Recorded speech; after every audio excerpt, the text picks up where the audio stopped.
In the headlines, acquitted suspect claim pressure to implicate Fubara's Chief of Staff Edison Ehie. Suspected hoodlums attack Labour Party Secretariat, cut away millions in Lagos. Survivors recount ordeal of Plateau gunmen attack days after brutal attacks. And on the foreign scene, dozens dead, homes destroyed in flooding in the DR Congo capital. Hello and welcome to News Updates on Trust TV. I am Dorcas Yakubuzala. 4 persons who were previously detained in connection with the fire incident at the Rivers State House of Assembly have raised fresh allegations, claiming they are being pressured to alter their original statement to implicate Edison Ehie, the Chief of Staff to the suspended Governor of Rivers State, Siminalayi Fubara. They are Chime Ezebalike, Kenneth Pasa, Oladele Lukman, and McPherson Olumini, who were in December last year acquitted of the charges after about 6 months in Kuje Correctional Facility. At a press briefing in Port Harcourt on Monday, Ezebalike said they were recently contacted by a prominent PDP leader in Obio Akpo local government area to revise their narrative. 3 of the 4 acquitted suspects consented to appear on camera during the press briefing. At the Federal Intelligence Response Team facility, multiple attempts were made to coerce us into making false confessions. We are denied access to our legal representation, and when permitted to write statements, were stopped midway for not writing what they wanted, statements that falsely implicated Edison Ehie and others. In a particular distressing moment, Honorable Major Jack, a member of the Rivers State House of Assembly and an ally of Nyesom Wike, the FCT minister, arrived in the company of a uniformed officer and personally pressured us to implicate the Chief of Staff to the Rivers State Government House. When we resisted and refused, they resorted to beatings, starvation, and psychological torture. Days later, Honorable Major Jack and former chairman of Ikwere local government, Samuel Wanosike, returned, were offered money alongside promises of a fully paid trip to Ghana or any country of our choice with our families in exchange for implicating Edison Ehie and others, which we rejected all. On December 19, 2023, we were forcefully transferred to Abuja by road and arrived on December 20th to yet another round of inhumane treatment. Kenneth Pasa, also subjected to a brutal experience in Port Harcourt, was later moved to Abuja. In his case, the same bribe of 200 million and a trip to Ghana for himself and his family was offered by Samuel Wanosike, reportedly on instruction of the FCT minister. The Labour Party Secretariat located in the Ikeja GRA area of Lagos was on Monday reportedly attacked by suspected armed thugs. It was gathered that the attackers carted away valuables and an undisclosed sum of money believed to run into millions of naira. According to an eyewitness and staff member at the Secretariat, the attack occurred around 10 a.m. when a large group of suspected hoodlums, estimated to number over 300, stormed the premises, forcefully gaining entry and vandalizing offices. The invaders allegedly made away with sensitive party documents, electronics, and large sums of cash during the operation, which sent staff and bystanders fleeing for safety. Police personnel were said to have arrived shortly after the assailants had dispersed, but no arrests were made at the scene. I'm here live Escos. Hey, this is for real. It's for real, going for real. Whoever that did this they must answer to the authority. The park madam document. The park all document to go. Away from here. Printers were taken away from here. Money was taken away from here. All our pictures were taken away. All our work broken up. Like 20-30 bags of rice was here and some money. Here to kill, to steal, and to damage. Hey! Come and see how our door was broken. This is the attack on our door. Look at the key, it's still there locked. Our door was forced open. Still talking politics, a group of APC governors under the auspices of Progressive Governors Forum, PGF, on Monday visited former President Muhammadu Buhari at his residence in Kaduna. The governor stated that the APC is growing stronger as the largest political party in Nigeria and would remain stable and stronger even ahead of 2027 electioneering period. Trust TV's Bello Musa has more. Speaking to newsmen after a closed-door meeting with Buhari, the chairman of the forum, Hope Uzodinma, said their visit signified a show of unity and strength within the APC. He said after the Ramadan, Lent and Eid al-Fitr celebration, they deemed it necessary to pay homage to the former president who served for 8 years under the APC. And we came, we saw him in good health, we fraternized with him, and we stayed with him, and we are now ready to go back to our various stations. And we met with him. He's well pleased with our party, and all of us as also his children. He's well pleased with us, and he's happy that we visited him. And even though he expressed surprise for the visit, but I think it is on our part a very good initiative that we should touch base with our father in politics. The host governor, Obasani, described Buhari as a father, leader and a statesman. Sani said beyond politicians, ordinary citizens regularly pay Buhari homage at his residence due to his fatherly role. And we can say that we have been extremely happy with the way he has been advising people, being supportive to our own party and to our President Bola Ahmed Tinubu. Uzodinma expressed gratitude to Buhari for his leadership and credited him with producing a cohesive machinery that made the party retain power. He highlighted the party's growth in strength and capacity to govern, attributing the success to the party's ability to hold consultations and put the nations above individual interests. Bello Musa, Trust TV News, Kaduna.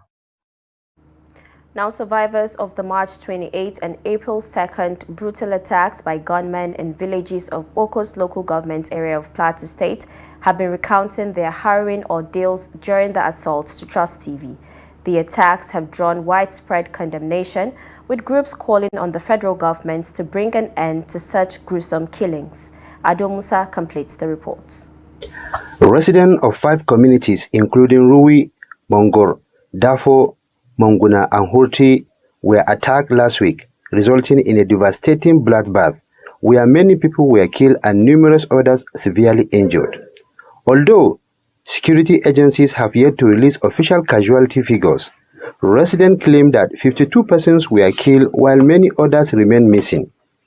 Recounting their experiences on Sunday, the survivors described the attacks as devastating and traumatic.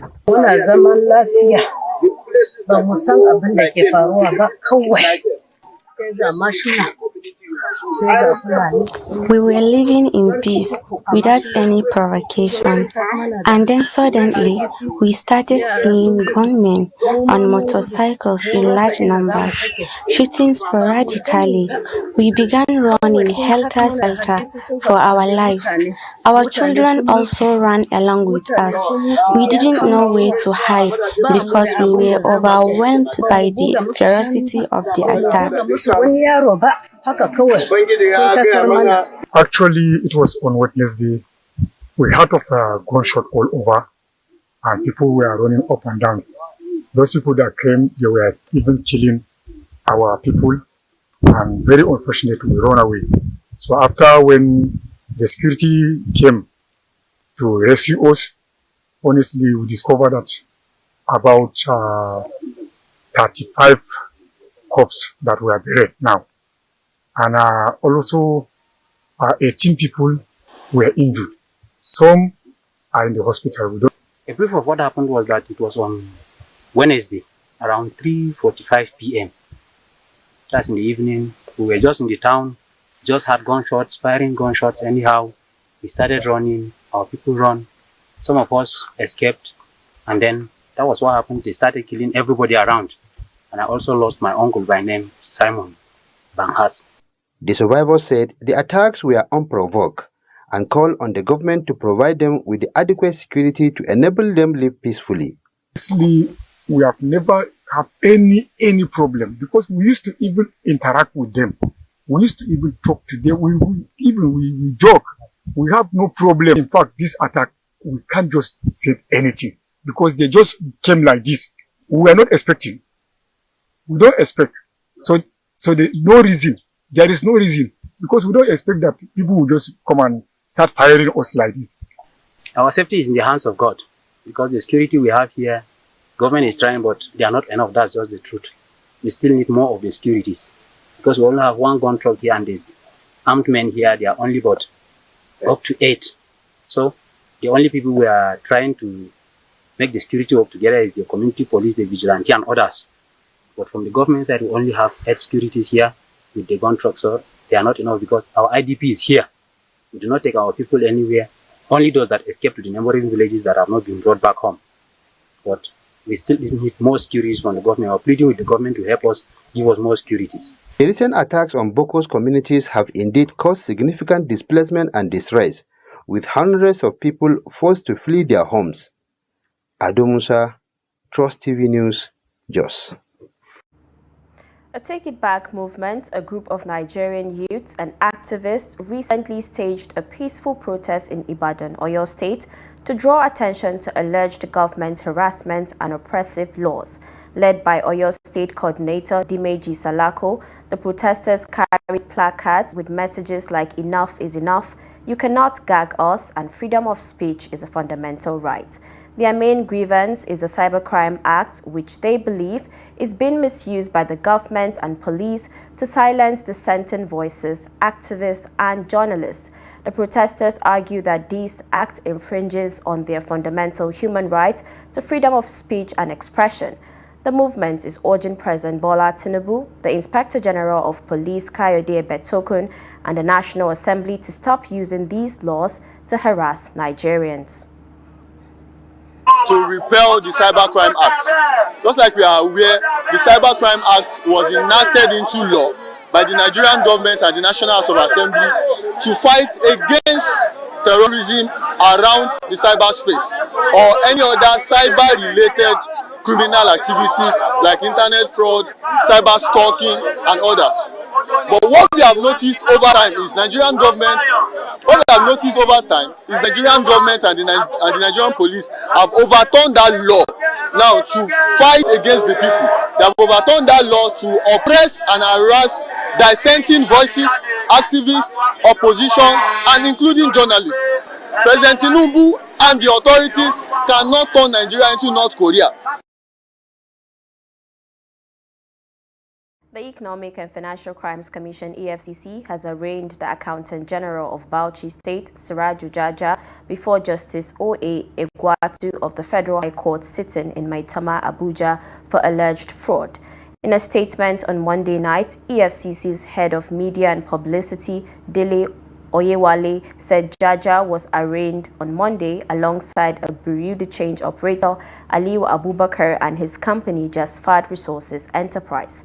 Others involved in the case who are currently at large include a former secretary to the Bauchi state government, Ibrahim Kashim, the incumbent secretary to the state government, Aminu Hamayo, Saleh Yu Muhammad, and Balarabi Abdullahi. The defendants are facing a 9-count charge bordering on money laundering, diversion of public funds, and criminal misappropriation of funds to the tune of 8,380,626,430 naira 95 kobo.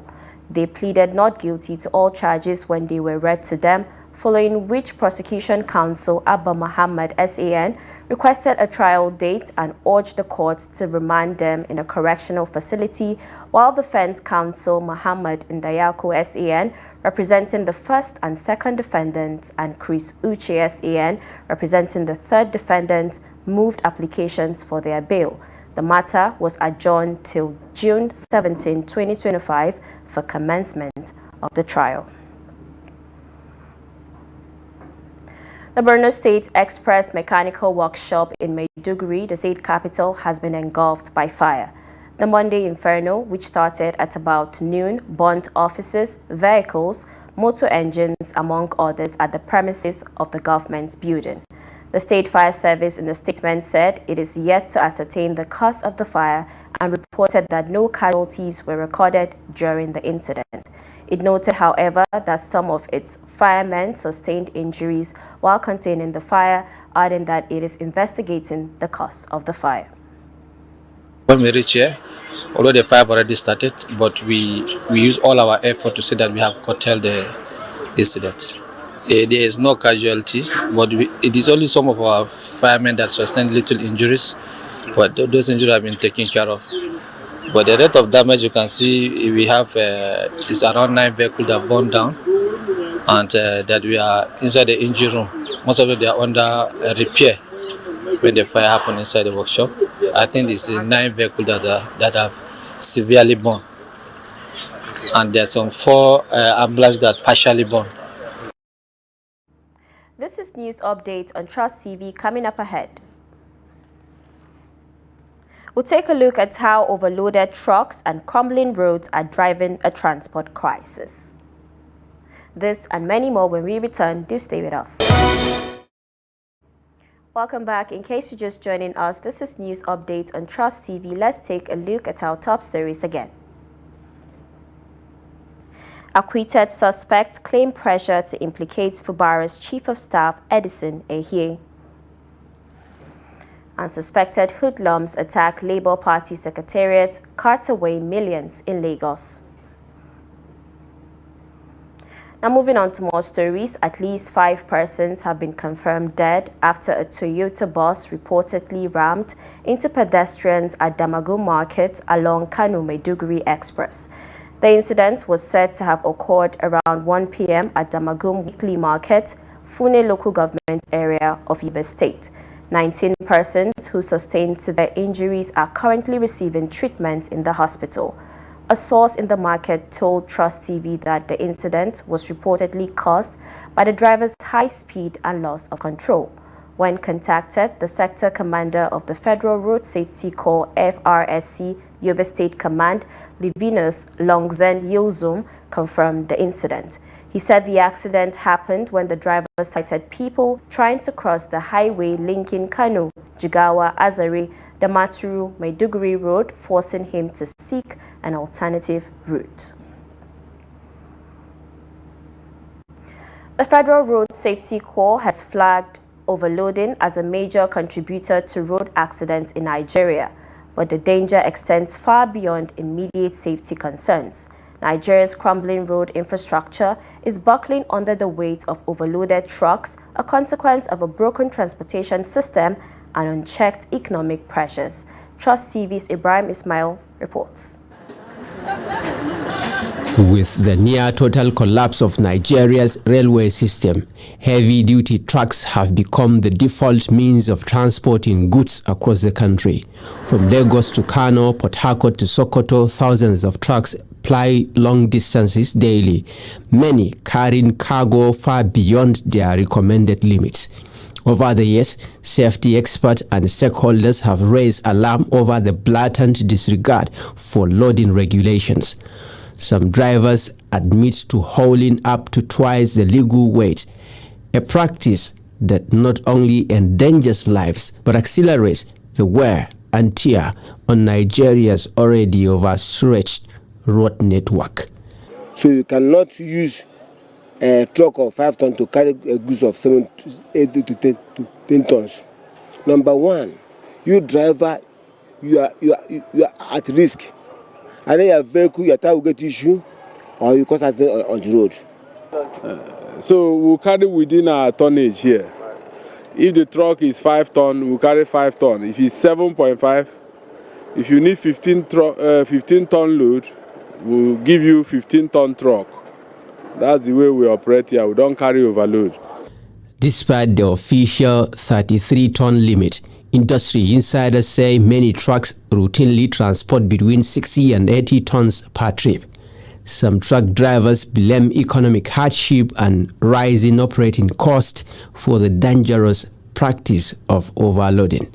The nature of the economy affects the tonnage of load the driver carries. In order for him to meet up with perhaps weekly or monthly payment, he is tempted to carry overload. He may know that his motor is not capable of taking a particular tonnage, but because in order for him to meet up with perhaps the weekly payment or monthly payment, he will risk it. Secondly, ignorance is a major factor for overloading. The Federal Road Safety Corps says it is working to enforce existing laws through roadside checks, awareness campaigns, and the imposition of fines on erring drivers.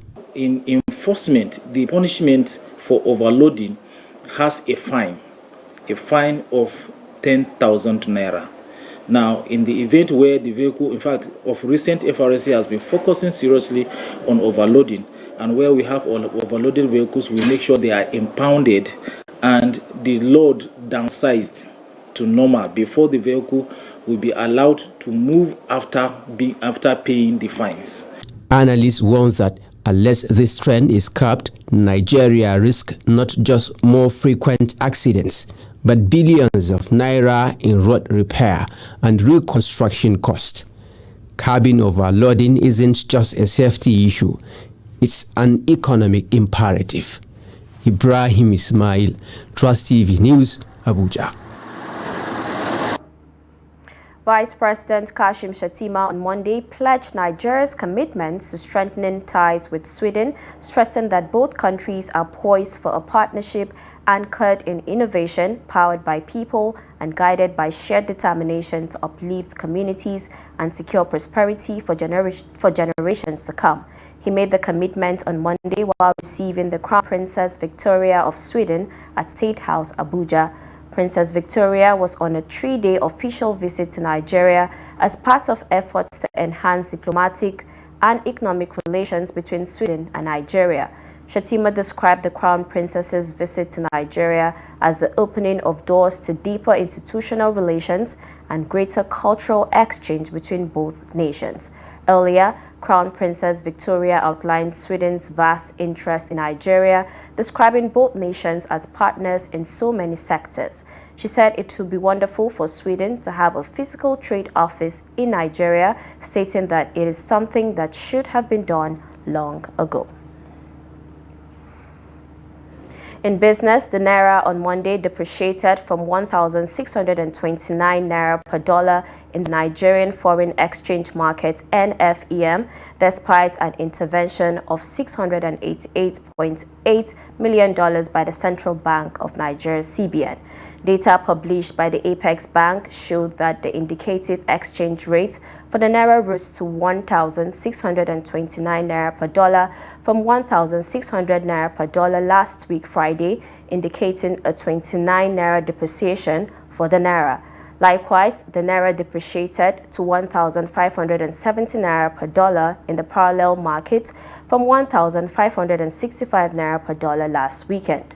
Consequently, the margin between the parallel market and NFEM rate widened to 59 naira per dollar from 35 naira per dollar last weekend.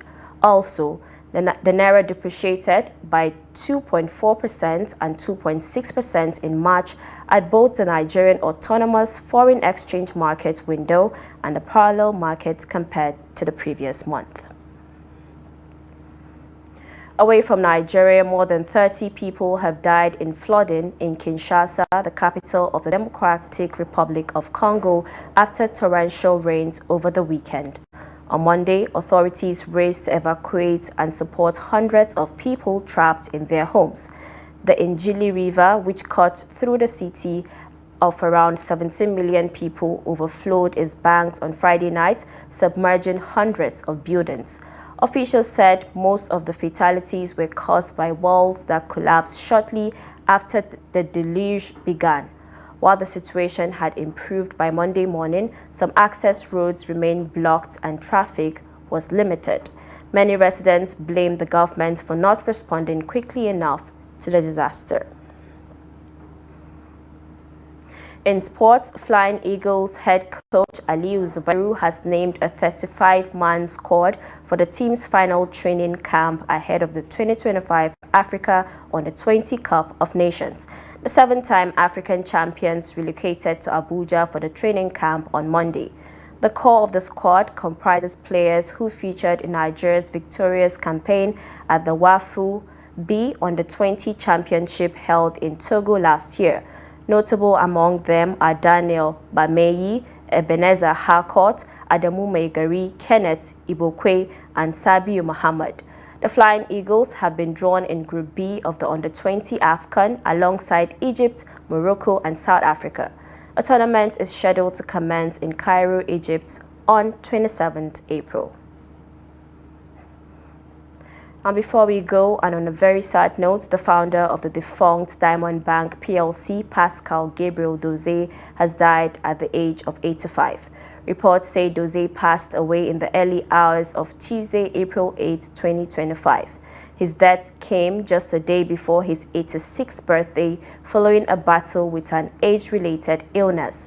Doze was best known as the founder of Diamond Bank, one of Nigeria's most innovative financial institutions, before its merger with Access Bank. He served as the bank's chairman before handing over leadership to his son, Uzoma Doze. Doze is survived by his wife, Chinyere Doze, and 5 children, among other relatives. And with that, we wrap up news updates on Trust TV. Do not forget to follow us across all our social media platforms for more programs, news, and documentaries. My name is Dorcas Yakubuzala. Bye for now.